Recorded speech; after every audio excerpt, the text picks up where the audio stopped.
Hold on. This is stupid. Make sure you two are on the same page because I feel like she starts and then you start. So I just started. I can cut out the intro. Sure. Okay, let's go. okay.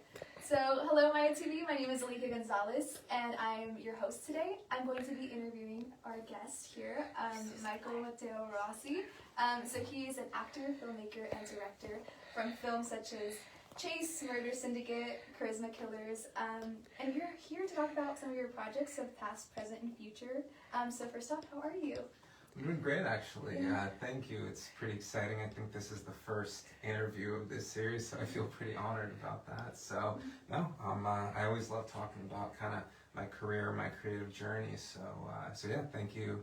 Thank you for having me. Yeah, we're really happy that you're here. And I want to take it back to the beginning. So I read somewhere that you are a Los Angeles local, born in Hollywood. So do you think that being born there influenced you to become a filmmaker? Or do you think had you been from a different state, a different country, you would have made your way back to LA? So I was actually born in a Kaiser on Sunset, which is in Hollywood, so I can say I was born in Hollywood, which is kind of cool. But no, I always was interested in movies and storytelling. Like, my dad actually would show me a lot of classic films growing up, and like Twilight Zones, from the 60s and 50s, and I always loved it. And anytime I'd even see movies in the theater, like little Disney films, stuff like that, I loved it. I loved the kind of emotions that people saw through whatever the film was. So yes, it helped that I'm from LA, but I really feel like even if I was born in Kansas or whatever, I would make my way out here and do film. That's really great, yeah. So during that era, like, do you think there were any directors, writers, or particular films that you really were inspired? I'm thinking particularly to stylistically to the films that you do today, your features. So kind of growing up in the 90s a little bit, I definitely saw a lot of films that I shouldn't have seen. You got Tarantino, you got Kubrick, you got Paul Verhoeven, you got all of these people that so seeing those very young might have warped my mind a little bit, but it also, I was totally influenced by them, and I said, those are the stories that I want to tell. Yeah, they're great films, right? Great films, yeah. So one of your films that you worked with our Lynn Tang here is The Charisma Killers. So I want to know how that film came to be, like in its inception. Like, you wrote it, right? Yeah. So did you send her the script? Had you worked together before? I've known Lynn for since probably like 2015 or 16. It's been a long time, and we actually met at a few of her. I definitely wanted to be like, hey, let's work together. Maybe you can help produce the film with me, or co-produce it. And that's what she did. She was excellent. I love her energy. Again, I've known her for a while. So I did send her the script. We talked about it. I said, these are some of the locations I needed. And it worked out perfectly. And depending on when this interview is going to be released, I'm just about to sign with a distributor I feel really good about. So should hopefully, knock on whatever this is, get released later this year. So it was a great experience. Yeah, so we'll look out for that. That'd be so cool. Definitely. Okay, so for that particular film, you not only directed, but you wrote it. So is that something you like to do? Like, was it important to have full control of the story in that way? Yeah, so most of the films that I direct, I also write. And I also cast, produce, I wear many, many hats with this. I have people, obviously, that help me with these things. But, I know my stories very well. Directing's the thing that I love the most. I love working with my actors, but who knows the story better than the writers? So that's, I like kind of being in charge of that and working with some great people. So, yeah. So you do tend to venture into a lot of action movies. Is that something you feel? Yeah, people are pulling. Or do you want to venture into maybe a rom-com or a period piece, or do you want to keep doing what you've been doing? So it's interesting. Throughout my whole career, I pretty much directed every type of genre there is. I actually did do a romantic comedy called Crunchy Leaves. It was a short film about two people that fall in love through them loving to step on crunchy leaves. It's really cute. It's cute. But I would say that most of what I do are kind of again, crime, action, thrillers. The next film I'm doing is a sci-fi action film. But yeah, I love doing that. Like I said before, I'm influenced by those type of films. So yeah, but never say never. I could go back to doing either comedies or something like that. But mostly gotta have that action. Crunchy Leaves. Crunchy Leaves. Shout out to Crunchy Leaves. It's cute, and it's actually a couple people who've reached out to me saying that was their favorite film of mine. Yeah. So and I did it when I was like 22. It's a unique premise, yeah. Unique premise, but it's cute. It's cute. But yes, so I've done all the types, but I love action the most. Yeah, I have to check it out. Okay, Yeah. so because you've done so much action, is there a type of scene you think you've really nailed now? Like, I'm talking car chases, I'm talking combat fights. Like, you probably done it enough to you're like, all right, it's another one, right? Like, It's, you know what, so much of it's rehearsal, so much of it's blocking. You know, I do have a lot of these shootouts and stuff, guns blazing, not real guns, of course, you know, but it's preparation.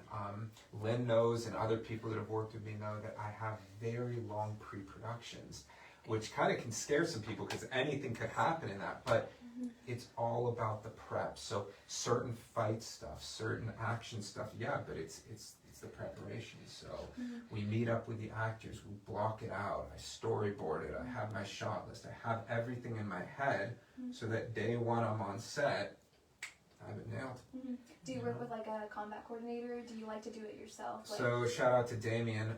He's a great kind of fight choreographer that he helped on the last one, but he's gonna help on this next one too. So he comes out and he's great. He does like Brazilian jiu-jitsu. He's like, you know, black belt, like so many degrees, the whole bit. So I talk to him about it, but I give him an idea of, okay, here's the premise of the scene.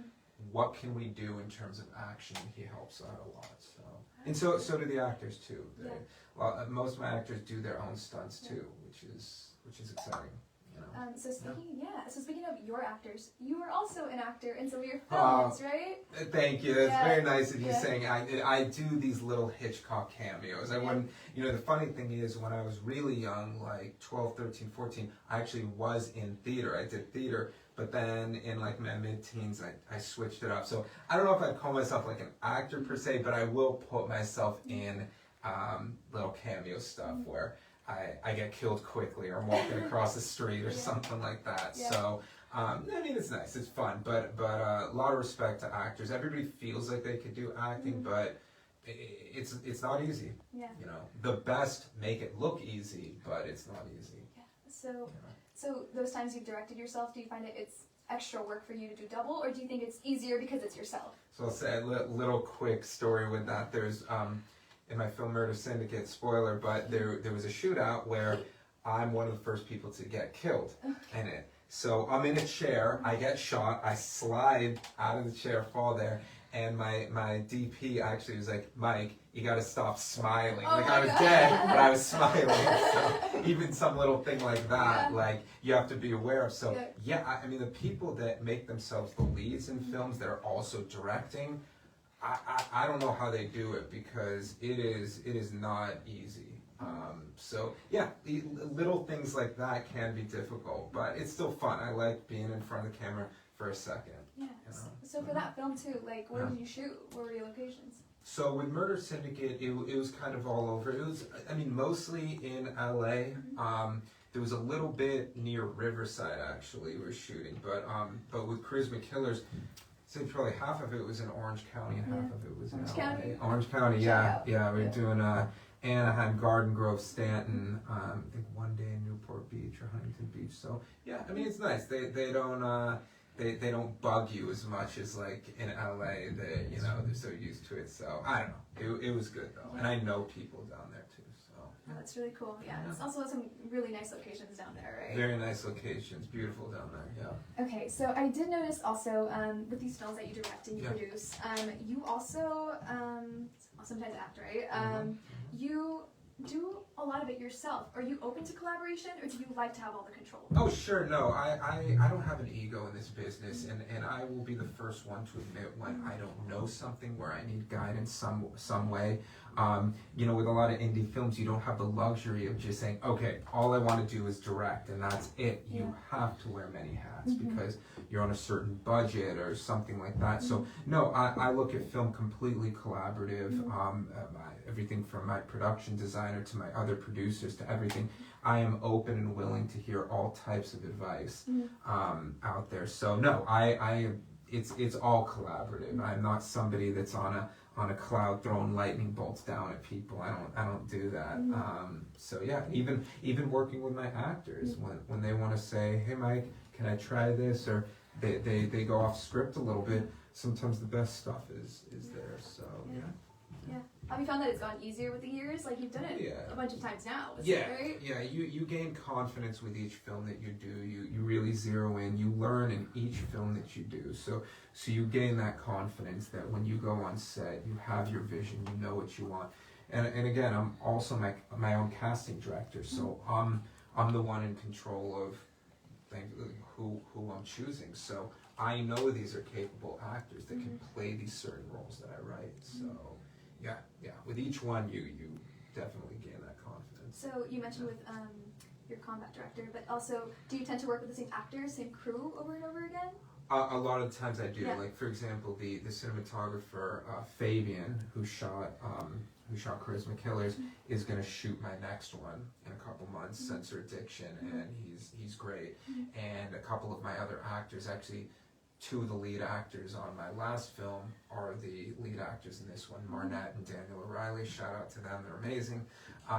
So yes, I do work with a lot, and then there'll be some times where I won't have worked with somebody from a few years ago, and then I hit them back up again. So you know, it all depends, but I just like easygoing actors that no ego, they're about the work, they're passionate too, they're not miserable, they're not busting my balls too much, you know, because it's a gift and it's a blessing being on set, and I love it. And you know, you don't want one bad egg there just kind of sucking the fun out of those experiences. So I definitely love working with a lot of the same people. Yeah. So you mentioned that new film. So I was going to ask you, that was my next question, if you have any future endeavors or anything coming out this year, next year? Yeah. So actually, in less than 2 months, I'm shooting my next feature. It's called Sensor Addiction. It's a sci-fi action film. A little bit of Matrix meets Equilibrium meets Blade Runner type of stuff, near future, everything. So it is my most ambitious film for sure, but I feel really good about it. We actually just had our table read a week or two ago, and all the actors were really vibing so well. I feel really good about it. So that's going to be the next one. It's pretty much all I'm focused on right now. So I'm really excited about it. Yeah, so look out to release next year? Yeah, most likely next year, yeah. So we're shooting it starting in mid-March to about mid-April. Obviously, it takes a little while to get it edited, festivals, all that. So I would say, next year for release. Yeah, so we'll be looking out for that as well. Definitely. And then lastly, so this marks your 18th year of filmmaking, so congratulations. Thank you. Do you have any advice for young filmmakers, particularly interested in directing the type of movies you have done? That's a great, well, thank you. Yeah, it's crazy to think 18 years. So I made my first short at 19, 36 now, you know, so started in like late 06, which is crazy. But I would say just, you will hit road bumps in this business. You will have close calls. There will be people that you don't want to work with again, but don't let that deter you. Don't let that discourage you from continuing on. You know, you have to stay consistent. You always, I mean, if you're a writer, keep writing. If you're directing, and let's just say you don't have the bandwidth to do a feature, do a short, bring some friends together, shoot it, you know, put it up there, send it to some festivals, stay active with stuff. Also networking, and I know a lot of us, social media can be a pain in the ass sometimes, we all know that. But some of the best people that I've met have been via social media. I've either reached out to them, they've reached out to me, and we've collaborated before. So use that to your advantage, you know, and people get excited when they see you doing a lot of stuff. So I would just, and never be afraid to reach out to people who do influence you, who do, you know, because worst thing is they don't respond to you. Best thing is they do respond to you, and maybe you can work together with them. So Yeah, it's really good advice, actually. Yeah. Thank you. Yeah. So thank you so much for sharing your time with us, and it was a privilege to have you here. I want to thank everyone who's been watching on the live stream. It will be posted later as well. This is our new segment of our Maya TV, and yeah, it was such a pleasure. I hope everyone takes care. Stay tuned for more. Yeah. Okay, 下当，